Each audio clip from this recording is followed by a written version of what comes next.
안녕하십니까. 오늘도 새롭게 강의를 시작하는 제목이 시작되었습니다. 요나서를 제가 강의하도록 하겠습니다.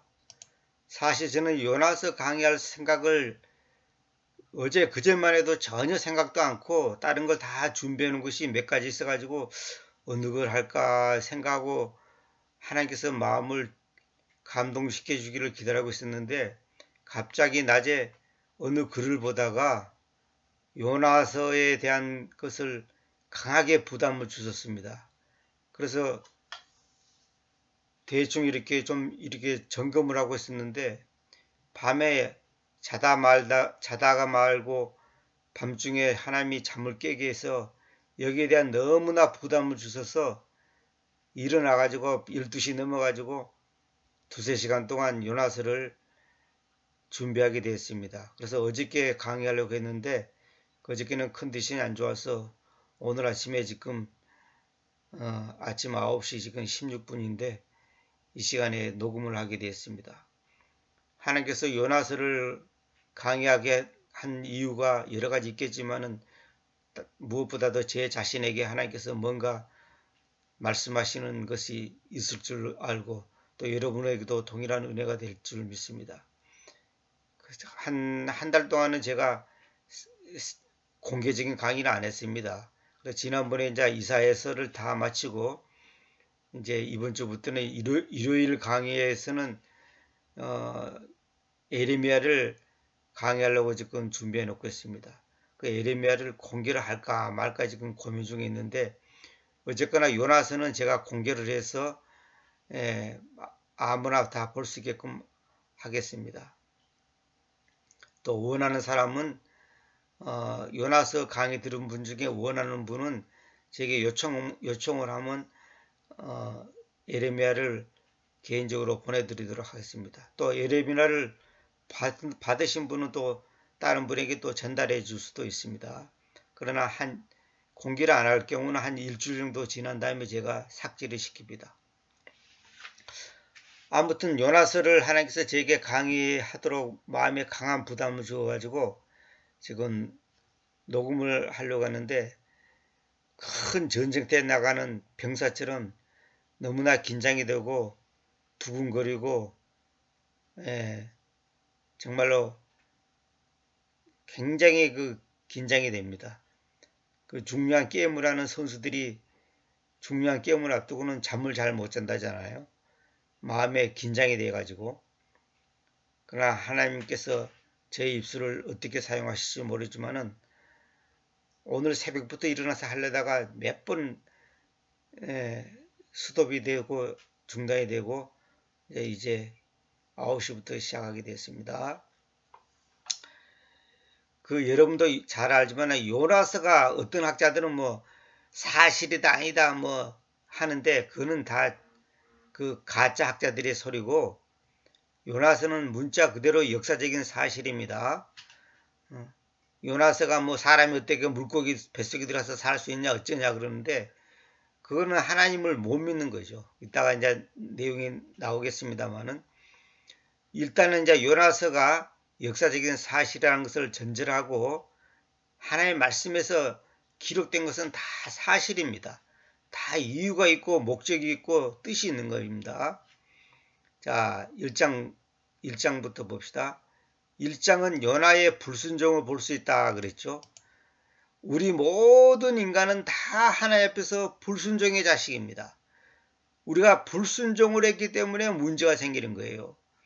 모든 문제의 원인은 나한테 있는 거예요. 나한테. 하나님한테 있지 않고 옆집, 뒷집, 앞집 누구한테 있는 게 아니에요. 나한테 있는 겁니다. 모든 불행의 원인은 뭐냐? 하나님께 불순종했기 때문에 그런 겁니다. 모든 행복의 열쇠는 뭐냐? 출발은 뭐냐? 하나님께 순종하는 겁니다. 그러니까 뭐냐면 사탄은 어떤 식으로든 어떤 이론을 동원시켜서라도 하나님의 말씀에 불신을 갖게 합니다. 불순종을 하게 합니다. 다시 말하면 하나님과 우리와의 관계가 꼬이냐 꼬이지 않느냐는 뭐냐면 순종이냐 순종하지 않느냐입니다. 근데 많은 사람들은 자기가 하나님께 굉장히 순종하고 있다고 생각하지만은 저 자신부터 돌이켜보면 순종은 한 100% 중에 한 1% 했다면 99%는 불순종하는 거예요. 그래서 간단히 생각합시다. 항상 기뻐하라. 순종합니까? 쉬지 말고 기도하라. 순종합니까? 범사에 감사하라. 순종합니까? 안 하잖아요. 안 하는 게 아니라 못 하는 거예요. 이게 왜 그러냐? 그것을 할 수 있는 힘이 나한테는 없는 거예요, 사실은. 항상, 어떻게 사람이 항상 기뻐할 수 있습니까? 그건 말도 안 되는 얘기예요. 내 힘으로 어떻게 범사에 감사할 수 있습니까? 매사에 감사할 수 있습니까?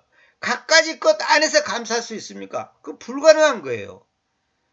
그래서 이 요나서를 보면 뭐냐면 요나서 속에 있는 복음, 다시 말하면 예수 그리스도님의 십자가의 그 사랑, 그것을 우리가 발견하지 못하면 요나서 아무리 봐도 소용없어요.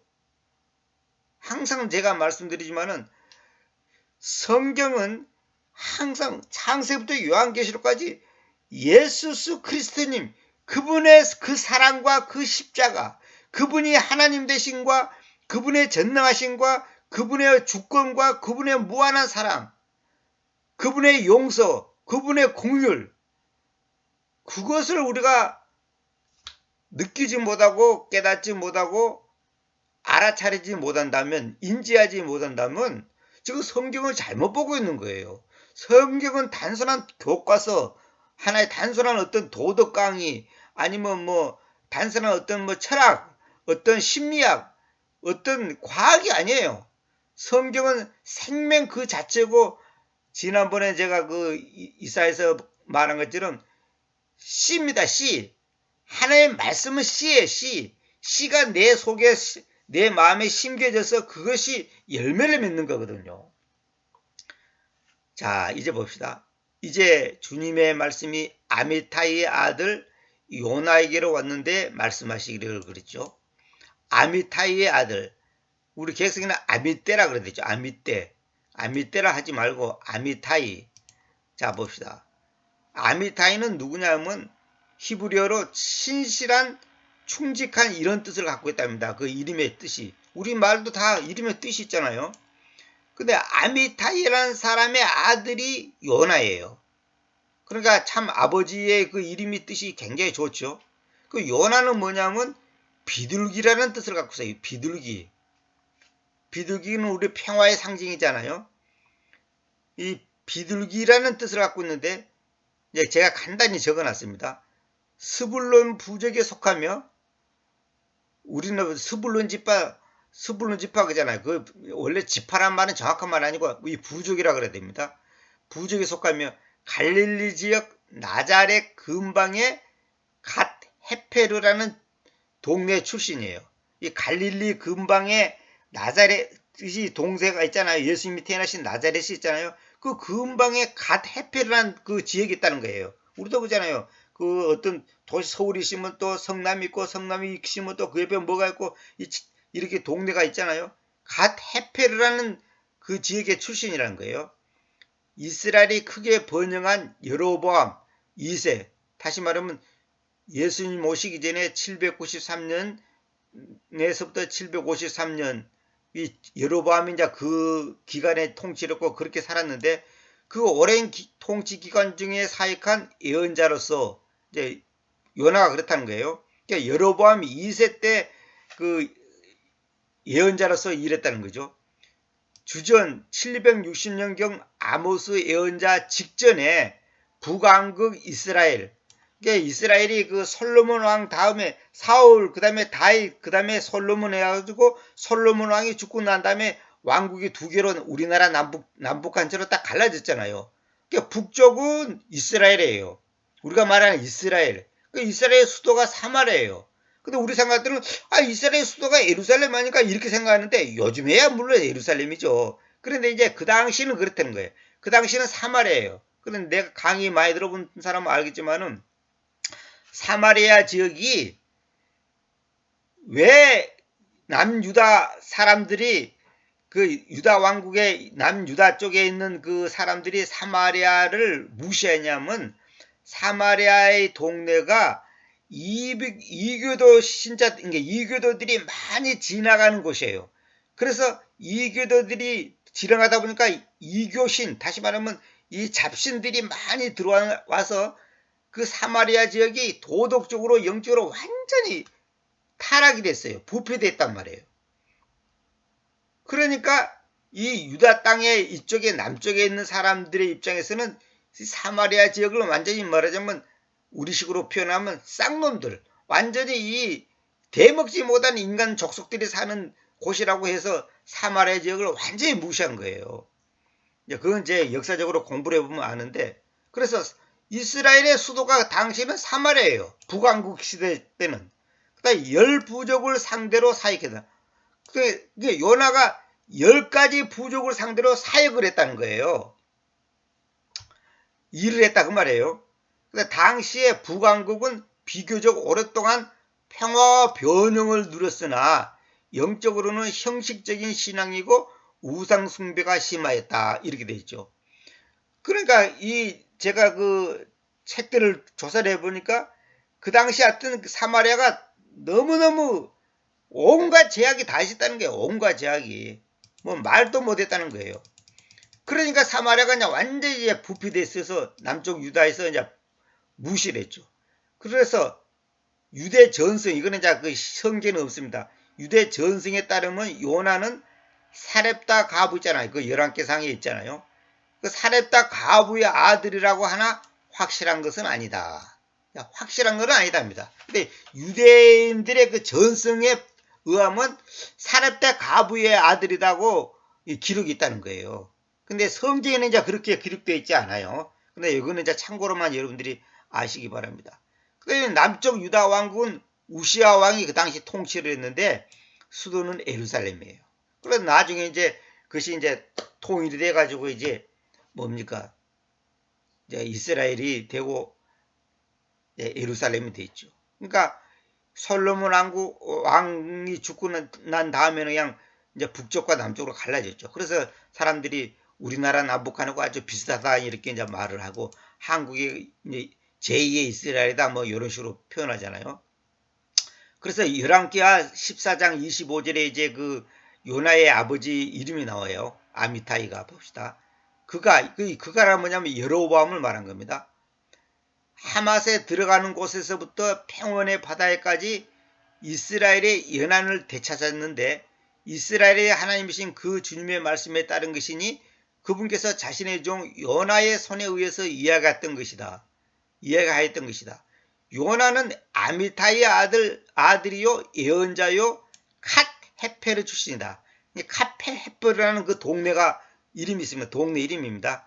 여기 우리 계획성경에는 뭐 갓 헤벨인가 뭐 그렇게 돼 있을 거예요. 근데 정확히는 갓 헤페르 이렇게 이제 읽어야 됩니다. 그런데 여기서 제가 이제 여기 이 리스토아라는 단어가 있죠. 이게 원래는 이 성경 전체에서는 뭐냐면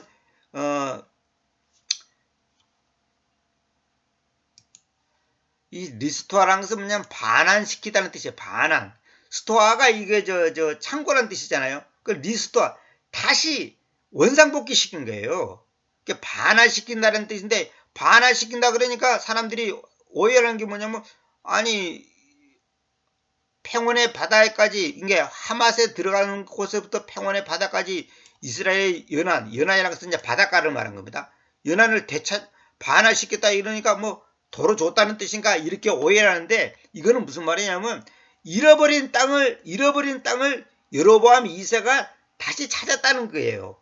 그런 것을 의미하는 겁니다. 그래서 제가 이제 원래 번역에는 제가 반환시키다 했는데 이것이 바로 되찾았다는 뜻이에요. 여기서는 그런 뜻입니다. 성경 전체에서는 이게 반환시킨다는 뜻이에요. 제가 전부 찾아보니까 그런 뜻인데 제가 그래서 여기서는 연한을 되찾았다 이렇게 이제 표현해 놨습니다. 원상복귀시켰다는 거예요. 잃어버린 땅을 이제 다시 찾았다는 겁니다. 그 다음에 2절에 봅시다. 자, 일어나라. 저 큰 도시 니느베로 가라. 우리 개성에는 니느웨라고 했죠. 니느웨가 아니라 니느베 이렇게 돼야 돼. 니느베로 가라. 그리고 그것을 반대하여 외치라. 왜냐하면 그들의 사악함이 내 앞으로 올라와져 있기 때문이다. 그 니느베라는 그 동네는 이제 완전 이교도죠. 그러니까 이방인들이죠. 그 이방인 그 도시로 요나를 보고 가라는 거예요. 한마디로 복음 전하러 선교사로 가라 이 말이죠. 그런데 요나 입장에서는 이제 가기가 싫은 거예요. 그래서 이 니느베가 어떤 나라냐 하면 아수르 제국의 요거 글자 하나 더 있네. 아수르 제국의 수도예요. 아수르란 그 제국의 수도인데 지금의 이라크의 모술 지역이라 모술. 바그다드 이라크의 수도가 바그다드잖아 지금. 바그다드하고 그 모술 그 지역이 그 지역이 니느베라는 거예요. 근데 그것이 이스라엘에서 800km 이상 805km 정도 거리라는 거예요. 굉장히 멀리 떨어진 곳이죠. 그 당시 800km면 엄청난 거예요. 이걸 직선거리로 말한 겁니다. 직선거리로 805km예요. 그러면 실제로는 엄청난 거리죠, 이게. 그 당시는 뭐 좋은 차가 있는 것도 아니니까 배로 갈 수밖에 없는데, 이 먼 니느베로 가라고 하니까 요나가 이제 반발하는 거죠. 근데 하나님께서 여기서 이제 우리가 뭘 배우냐면, 왜 하나님께서 그 죄악에 관영한 그 니느베라는 그 곳으로 가라고 했냐, 이라크로 가라고 했냐. 이게 바로 하나님의 사랑입니다. 우리 생각 같아서는 그냥 그놈들 그냥 지금 마음대로 살다가 죽어서 지옥이나 가라고 하든지 왜 그러냐 하지만은 하나님의 마음은 그게 아니거든요. 우리 마음하고 달라요. 그리고 그것을 반대에 외치라 이 말은 뭐냐면 그들이 하는 짓거리가 잘못됐다는 것을 반대해서 외치라는 것이에요.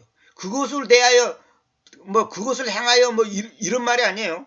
그것을 반대에 외치라. 이 어게니스트란 말을 굉장히 여러분 주의 깊게 들어야 됩니다. 왜냐하면 그들의 사악함, 그들의 악이 아니라 이거는 그냥 악하고 달라요. 이불하고 달라요. 아주 사악함이 내 앞으로 올라와져 있기 때문이다. 그게 얼마나 그들이 죄를 많이 짓는지 그 죄가 쌓여서 하나님께 도달했다는 거예요. 이건 상징적으로 이제 그 표현하는 겁니다. 얼마나 죄가 많이 쌓였는지. 그래 가라는 거예요. 그러면 지금도 모술 지역에 가면 요나라는 이름을 가진 자들이 많다고 합니다. 이게 모술 지역에 가면 그 당시 요나가 선지자로 갔는데 이제 예언자로서 한마디로 우리식으로 말하면 지금 선교사로 간 거죠. 갔는데 그 모술 지역에 가면 지금도 요나라는 이름을 가진 사람이 많다고 합니다. 이게 역사적으로 딱 증명되는 거죠. 근데 그 니느베 때문에 제가 그 창세기 10장부터 한번 읽어드릴게요. 니느베의 그 뿌리, 그 나라가 어떻게 그렇게 됐는가 뿌리를 한번 볼 필요가 있어요. 그래서 제가 참고로 보라고 제가 이건 이제 창세기를 한번 인용해 드릴 테니까 보겠습니다. 지금 그 요나는 옛날에 이사야라는 이런 것은 이제 그냥 한 주에 한 장씩 그냥 시간이 많이 가더라도 대충 이렇게 강의를 했습니다만 요나서부터는 이제 제가 자세히 하려고 합니다. 그래서 시간이 어느 정도 되면 수도하고 그 다음에로 이어가려고 합니다. 창세기 10장 8절에 보면 이게 뭐든지 뿌리가 다 있는 거예요. 뿌리가. 그 니느베가 괜히 그냥 악한 도시가 되고 악한 나라가 되고 그런 게 아니고 다 이유가 있는 거예요. 자, 그리고 쿠스가 nimrod를 낳았으니 니므롯 자손이 니므롯 그잖아요. 그 니므롯이 nimrod이 정확하게는 nimrod를 낳았으니 그가 땅에서 강력한 자로 있기 시작하였다. 그 nimrod가 바로 가인의 후손이에요. 그래서 nimrod이 nimrod가 지금의 캐톨릭, 일루미나이티, 프리메이슨, 그 다음에 회교국가, 현대 그 자유주의 사상을 갖고 있는 이 과학자들, 하여튼 인본주의 사상가들, 모든 악의 조상들이에요. 도시 건설, 이 모든 거. 그러니까 바벨탑도 전부 다 nimrod의 후손들이 다 만든 거예요. 그래서 제가 이제 여기 써놨죠. nimrod는 제가 이제 그 번역한 나중에 이제 책이 나오면 이걸 저는 이제 그 스터디 바이블로 만들고 있거든요. 그래서 이제 책이 나오면 이걸 이제 제 번역에 이제 그 그 옆에다가 이제 전부 다 이렇게 실어준 내용을 지금 그대로 지금 내가 이런 앞에 이제 샘플로 보여주는 겁니다. 닌노드가 뭐냐면 모조품 왕국을 건설했다. 모조품 왕국. 그게 뭐냐면 왕국은 하나님의 왕국이고 하나님이 세우는 것이지 마귀가 세우는 게 아니에요. 마귀는 모방의 천재단 말이야. 모방의 천재.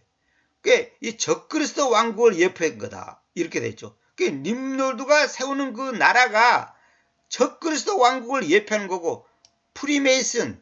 자, 프리메이슨이 뭐냐면 자유석궁 노조 조합을 의미하는 거예요.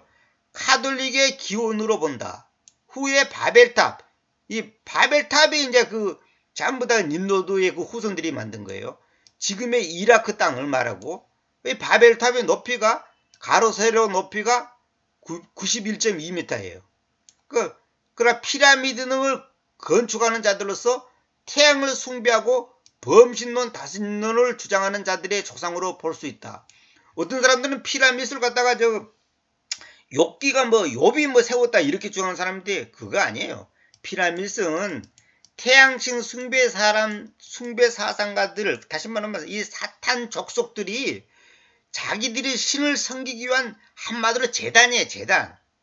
그것을 왕의 무덤이라 했는데 거기다가 왕을 묻은 거는 사실이지만은 본질은 뭐냐면 태양신을 섬기는 그 제단을 건설한 거예요. 이 피라미드가.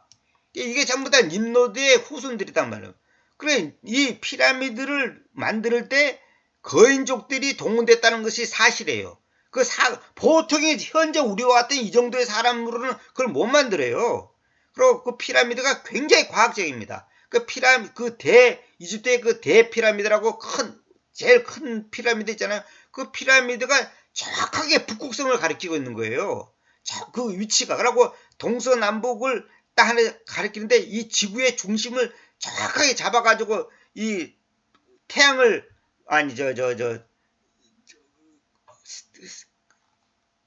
북극성의 큰 별 있죠. 그걸 정확히 가리키고 있는 거예요. 이게 뭐냐면 얘네들이 바로 우리가 말하는 소위 말해서 그 별들, 이 태양 이런 것을 섬기는 족속들이에요.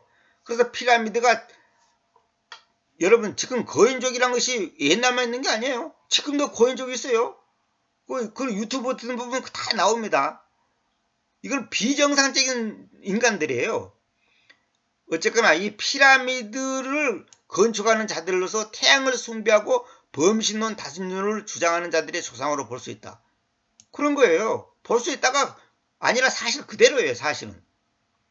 함의 자손 중에서 가장 유명했던 자손은 님노드였다. 그는 바벨론의 창시자였으며 신할 평야 그러잖아요. 신할 땅, 여기 지금 바벨로니아를 말한 건데 신할 땅이 에렉, 아갓, 갈렛의 창시자였다. 용의 고향이 함의 손자 님노드가 세운 바벨론이다. 님노드. 그 바벨론을 님노드가 세운 거예요. 이게 바벨론 신앙이라는 것은 뭐냐면 님노드가 그 세운 신앙. 그 님노드의 뿌리가 뭐냐면 가인의 후손이에요. 지난번에 내가 이사야서 강의할 때 그 얘기했잖아요. 씨가 주는 씨가. 이게 가인의 씨의 후손들이단 말이에요. 이거 정말 성경이 이 비밀을 하면 너무 놀랍습니다. 그러니까 뭐든지 우연히 되는 게 없어요. 다 그 근거가 있고 뿌리가 있는 거예요. 인본주의가 여기서 나온 거단 말이에요. 인본주의라는 것이, 인본주의가 뭐예요? 사람 중심이단 말이에요. 그래서 성경은 사람 중심이 아니에요. 그래서 원래 민주주의라는 것도 성경적인 게 아니에요.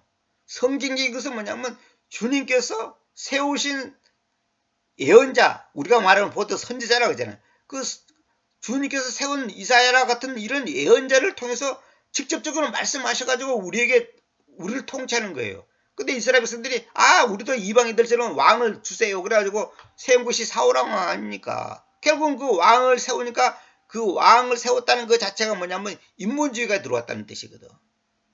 사람 중심은 이미 잘못된 거예요. 오늘날 교회도 마찬가지예요.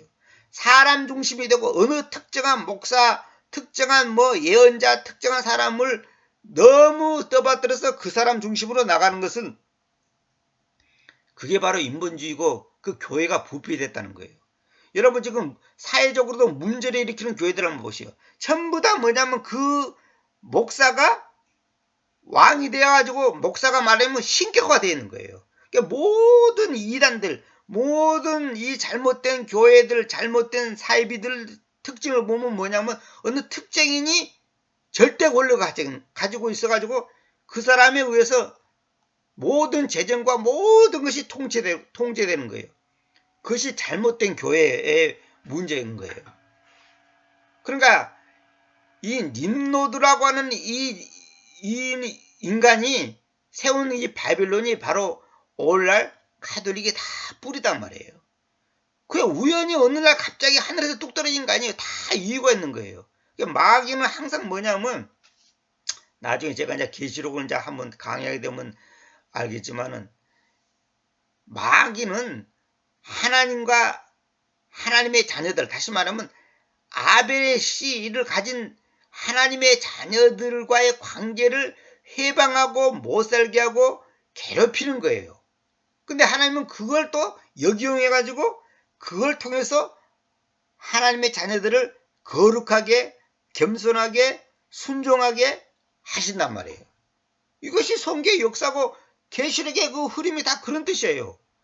무슨 뭐 언제 예수님이 오셔가지고 뭐 언제 뭐 대환란이 시작되고 뭐 언제 뭐 종말이 시작되고 어쩌고 그게 목적이 아니단 말이에요. 목적은 초점이 그게 아니에요. 그래서 여러분 중국 문화가 중국뿐만 아니라 딴 데도 그렇습니다만 특히 중국 문화가 용문화잖아요. 용문화. 용문화예요. 그게 전부 다 이 nimrod의 후손들의 그 영향이 강하게 역사했다 이 말이에요. 그래서 그가 주님 앞에서 강력한 사냥꾼이었으니 이러므로 주님 앞에서 그 강력한 사냥꾼 nimrod와 똑같다는 것이 말해진다 그랬죠.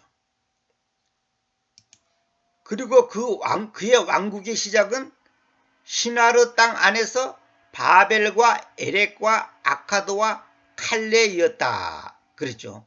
그런 이제 나라가 여러 나라가 이제 세워지는 거예요. 자, 저 땅에서부터 아수르가 나아갔어. 그 땅에서부터 이제 아수르가 이제 아수르라는 제국이 이제 탄생했다 그 말이죠. 그다음에 여기 이제 요거 때문에 내가 지금 읽는데 니느베와 르호봇 도시와 칼라흐를 이렇게 나오죠. 니느베가 여기 나오죠. 니느베. 그러니까 이 니느베의 뿌리가 어디냐? 바로 nimrod의 후손들이에요. 니느베가 그러니까 nimrod의 후손들이 세우는 이 니느베 땅이 이것들이 그만큼 악이 너무너무 커서 그 악이 차서 사악함이 하늘에까지 도달했다는 거예요. 하나님 앞에까지. 그런데도 불구하고 하나님의 사랑은 너무나 커서 요나 보고 가서 회개시키라고 복음을 전하라고 보냈단 말이에요. 그러니까 요나가 가기 싫다는 거예요. 자, 여기 잠깐 읽어봅시다. 아수르는 아시리아의 히브리 단어이다. 우리가 보다 아시리아 그러잖아요. 근데 아시리아의 원래 히브리 발음이 아슈르예요. 아슈르. 근데 아시리아는 거대한 왕국 중에 하나였다. 구약에서 아시라인이나 아시리아라는 단어가 언급될 때마다 그것은 아슈르라는 단어로부터 해석이 되었다. 그는 그의 자손들로부터 숭배를 받았었다. 요거. 니느베는 티그리스강 연안에 위치한 지금의 이라크, 모술 지역이라 그랬죠. 제2의 도시 모술이다. 지금도 모술지에 가면 요나라는 이름을 가진 자들이 많다고 한다.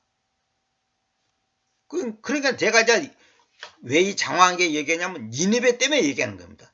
니느베의 그 뿌리가 뭐냐 뿌리가. 이걸 제가 알 필요가 있어서 제가 이제 참고로 여러분 알라고 지금 이렇게 소개해 주는 겁니다. 첫 시간이기 때문에 아무래도 서론이 좀 깁니다.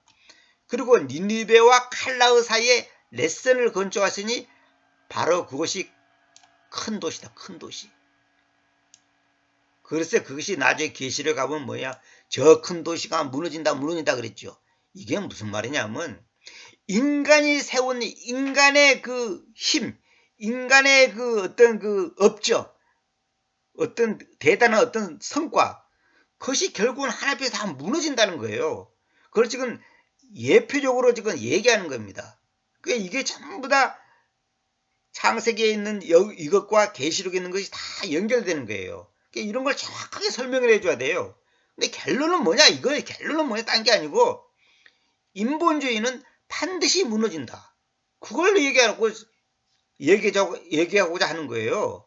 그러니까 항상 우리가 염두에 두는 건 뭐냐면 그 역사적인 사건 속에 숨겨져 있는 하나님의 뜻, 거기서 바로 예수 그리스도의 그 십자가의 그 사건이 어떻게 거기서 전개돼서 그것을 갖다가 변화시키는가, 이걸 지금 머릿속에 항상 염두에 두고 성경을 보셔야 됩니다.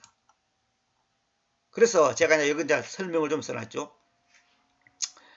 하나님은 온 우주를 창조하신 분이시지만 한 사람에게 무한한 관심을 쏟아주시는 분이기도 합니다.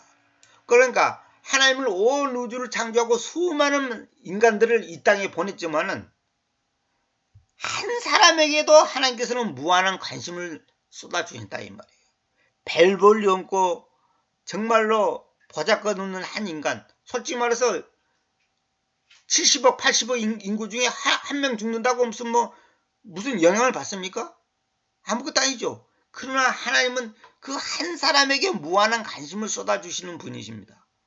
하나님은 요나 한 사람을 위하여 다른 사람들, 그 다음에 즉 말하자면 바다의 풍랑, 큰 물고기, 호리병박, 우리 개혁성경은 그냥 박이라 됐지만은 이제 호리병이라는 것은 뭐냐면 모가지가 박도 완전히 사과처럼 이렇게 둥그러 있는 박도 있지만은 조랑박이라고 또 물 떠먹는 조그만 박도 있고, 호리병박이라고 그냥 목이 길면서 몸뚱이가 이렇게 수박처럼 생긴 거예요. 그 호리병박이라는 거예요. 우리 객석은 그냥 박이라 됐지만 그렇게 하면 안 돼요. 호리병박이라고 정확해야 됩니다. 박도 종류가 여러 가지예요. 그등 온 세상을 동원했습니다. 다시 말하면 요나 한 사람을 사용하기 위해서 풍랑을 만나게 하고, 큰 물고기, 다시 말하면 나중에 나옵니다만 고래를 만나게 하고, 수많은 사람을 만나게 하고, 호리병박을 동원시키고 하는 거예요. 하나님께서 우리 한 사람을 쓰기 위해서, 한 사람을 변화시키기 위해서, 한 사람을 사역자로 사용하기 위해서, 한 사람을 어떤 일을 시키기 위해서는 그 주변에 많은 환경, 여러 가지 사건, 여러 사람들, 많은 물질, 이런 것들이 다 동원하는 거예요. 각자가. 그러니까 한 사람은 하나님은 무시하지 않습니다. 비근한 이로 저같이 별볼놈 사람을 쓰기 위해서 하나님께서는 오래전부터, 엄격히 말해서 창세전부터 하셨지만은 줄여서 우리 박씨 집안에 미랑박씨 규정공파 27대 손을 이 땅에 보내가지고 병들게 해갖고 박살내게 해가지고 예수 믿게 해가지고 이런저런 여러 가지 과정을 통해서 킹제임스 성경을 알게 해주시고 번역하게 해주시고 이걸 강의하게 해준단 말이에요. 이거 절대 우연이 아니에요. 내가 잘난 것도 뭐 훌륭한 것도 상관없이, 그런 것하고 전혀 상관없이 하나님은 한 사람을 쓰기 위해서 많은 사건 사고를 만나게 하고 수많은 사람을 만나게 하고 수많은 경험을 갖게 하는 거예요. 여러분도 마찬가지고. 나는 별볼일 없다 이렇게 생각하면 안 됩니다. 인간적으로는 별볼일 없지만 하나님은 별볼일 없는 나를 사용하시는 거예요. 그리고 이걸 소위 말해 자존감이라고 하잖아요. 자기가 귀한 존재라는 것을 알아야 되는 거예요. 하나님께서는 그렇게 사용하시는 거예요. 그러니까 하나님은 한 사람의 변화를 위해 일하시고 그 회개한 한 사람을 통하여 수십만 명을 구원하시는 분이십니다. 하나님께서 천하보다 귀한 것이 한 혼이기에 하나님은 한 혼에게서 세계를 보십니다. 그러니까 한 생명이 천하보다 귀하다 하지 않습니까? 그러니까 한 사람을 구원하기 위해서 한 사람을 사용하시고 한 민족을 구원하시기 위해서 한 사람을 사용하는 거예요. 아브라함이라는 한 사람을 택해가지고 이스라엘 나라를 건설하게끔 했잖아요. 그러니까 아브라함이 잘난 사람이냐? 절대 잘난 사람 아닙니다. 아브라함의 족보를 보세요. 그 아버지가 뭐예요? 테라가 어떤 사람이에요? 우상을 만들었고 그거 팔았고 밥 먹고 자식 키우고 한 사람이에요. 한마디로 이거는 우리식으로 말하면 이 쌍놈의 집안이에요. 쌍놈의 집안. 완전히 이건 우리 옛날에 우리 조상들로 하면 그저 소잡고 돼지 잡고 한 사람들이 뭐죠? 소잡고 돼지 잡는 그 천민들 있잖아요. 그 옛날에 그 천민들은요 이름도 없어요. 아무것도 없는 거예요. 그런 천민 같은 족속이에요. 그 아브라함의 그 아버지 데라가 거기서 하나님께서 아브라함을 불러가지고 갈 바를 알지 못하고 어디로 갈지 모르는 곳으로 보게 한단 말이에요. 그러니까 하나님께서 또 놀라운 것이 뭐냐면 아브라함 얘기가 나왔으니까 한마디 하고 지나갈게요. 하나님께서 너가 갈 곳은 어디 곳이다. 어디 거쳐서 어디 딱 도착해가지고 어떻게 해가지고 어떻게 할 거다. 이렇게 미리 말 안 해요. 내가 너에게 보여준 땅으로 가라가 아니라 보여줄 땅으로. 아직 안 보여줬어. 앞으로 보여주겠다는 거예요. 그러니까 가라는 거예요. 이건 뭐냐? 하나님만 바라보고 가라는 거예요. 그리고 우리는 10년 뒤에 뭐 할까? 20년 뒤에 뭐 할까? 이걸 딱 알고 싶죠. 그거 잘못된 거예요. 하나님이 그걸 안 가르쳐요. 하나님께서는 나만 바라봐라. 그러면 내가 너를 인도할 거다. 그래서 우리는 어떤 시각적인 어떤 목적지, 10년 뒤에 내가 어떻게 할까? 20년 뒤에 어떻게 할까? 요걸 생각하는데 하나님은 그거 관심 두지 말고 나만 바라봐. 그러면 내가 너를 다 필요한 장소로 보낼 것이고 너에게 일을 맡길 것이고 너를 인도하실 것이라고 하시는 거예요. 그러니까 우리는 자꾸만 어떤 현상적인 것을 바라보려고 그래요. 근데 하나님은 현상을 바라보냐고 하고 하나님 자신을 바라보라는 거예요. 하나님 자신을. 이게 보여줄 땅으로 가라는 거예요. 아직도 안 보여줬어. 그냥 가라는 거예요. 그러니까 하나님께서 한 걸음 한 걸음 인도하는 거예요. 우리 각자도 마찬가지예요. 하나님은 우리를 한 걸음 한 걸음 인도합니다. 100걸음, 10걸음, 뭐 5천 걸음 이렇게 인도하지 않아요. 한 걸음 한 걸음 인도하는 거예요. 제가 이 강의하는 것도 나는 이거 사실 요나를 강의할 거라고 이틀 전만 해도 생각도 정말 0.1% 생각도 안 했습니다.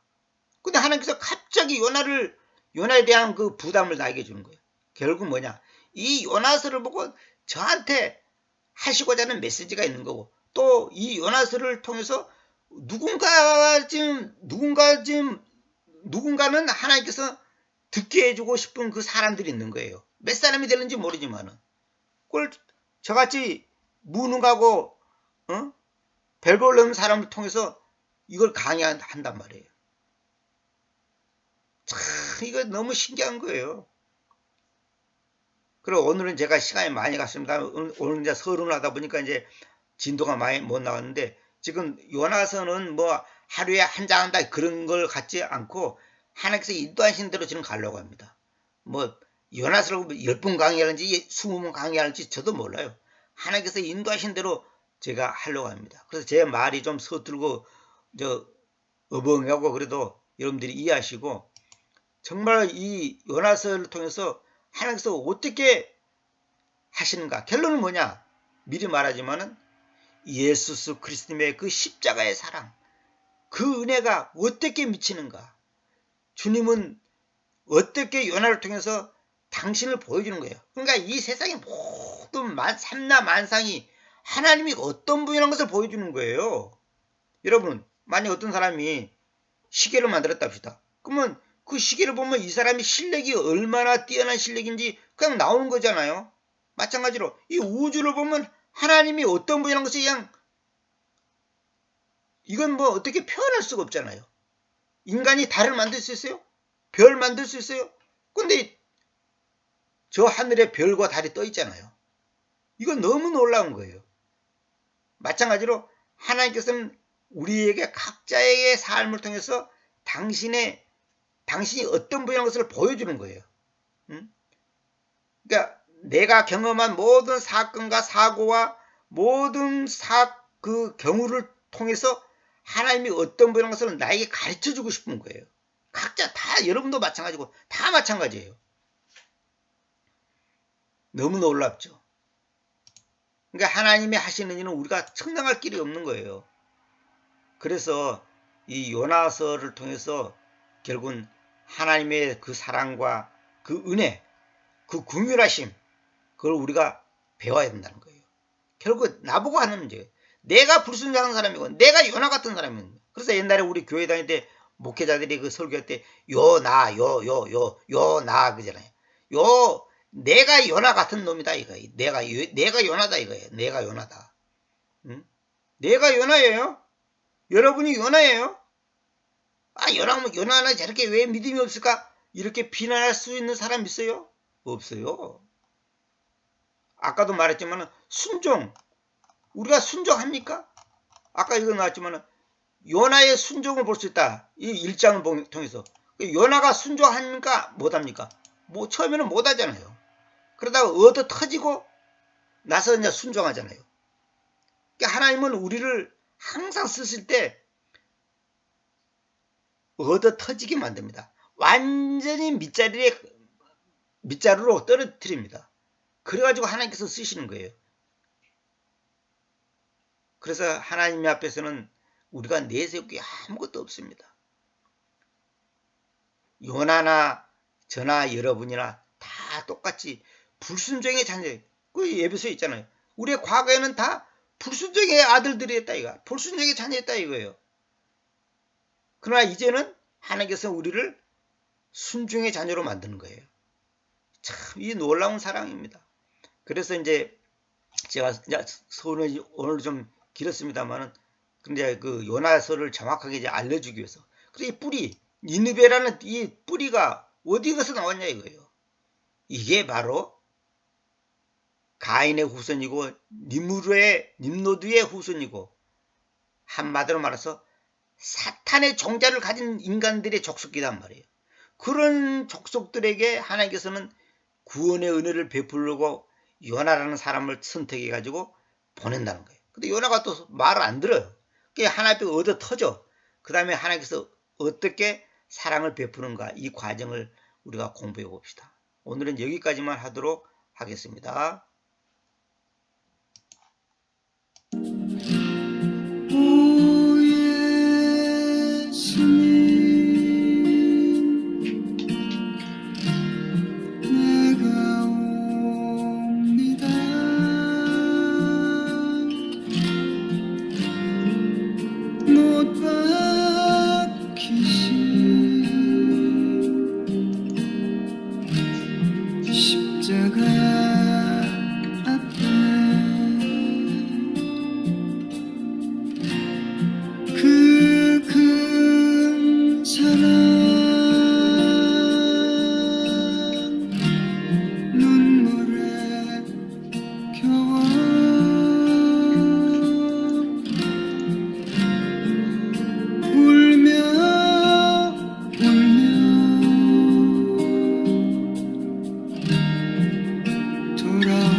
주님 손과 발못 박혔고 머리엔 가시관 박히셨네. 내 모든 죄와 허물 위해 말없이 피 흘려 주셨네.